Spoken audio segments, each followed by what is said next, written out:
Hi, I'm Paula Flo, Director of the Hitting Stops Here, a campaign for having corporal punishment banned in U.S. public schools. I'm here at the home of Mr. Jordan Ryak, Executive Director of Parents and Teachers Against Violence in Education, and I have a couple of questions for him.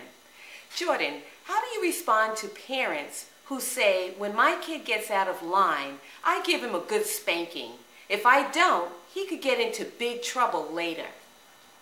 I hear that explanation very often, and every time I hear it, it reminds me of something that I did at California State Prison Folsom when I was teaching there. I did this routinely with my classes. I taught in the pre-release program. These were all men in the men in my classes were all preparing to go home, and they were learning skills that they would need on the outside. And my role, as I saw it, was to prepare them to be better parents when they got home and rejoined their family, to do better by their children than their parents did by them. And I would ask them, I said, look, I want you to listen very closely to what I'm going to describe. And if this description fits your childhood, raise your hand. Now listen very closely.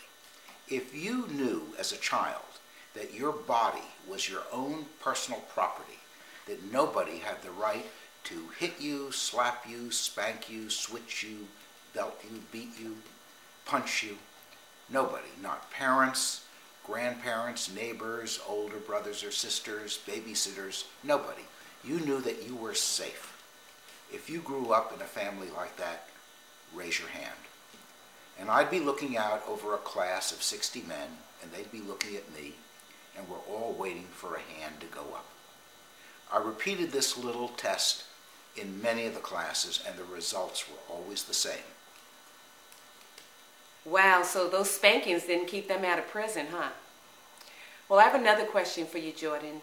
If you had the opportunity to advise President Obama how to improve public education policy, what would you tell him? I'd make 2 points. First of all, federal funding to school districts should be contingent on their abolishing corporal punishment. There is no reason that our schools shouldn't be among the best in the world. We should set the highest standard, and as long as we allow paddling of children, we are setting a very low standard. So that would be point number 1. If the school wants federal assistance, federal funding for any program, abolish paddling. Point number 2, include parenting education in the high school curriculum. It should be a prerequisite for graduation. We teach children how to drive. We give them driver's education. We teach them a lot of useful skills, useful life skills, and parenting education should be part of it, first and foremost. Jordan, I have one more question for you. Physical punishment has a long history, none of it pleasant. Slaves were beaten, apprentices were beaten, military recruits and prisoners were beaten, and husbands had the right to beat their wives. This has all changed. It's even illegal to beat an animal. Why have children been left out of the picture? The reason children are left out isn't complicated. This is no different than other civil rights reforms. People find it very difficult to free themselves from the guilt and the shame involved in their bad habits. We have to take a deep breath, look in the mirror, and say, the hitting stops here.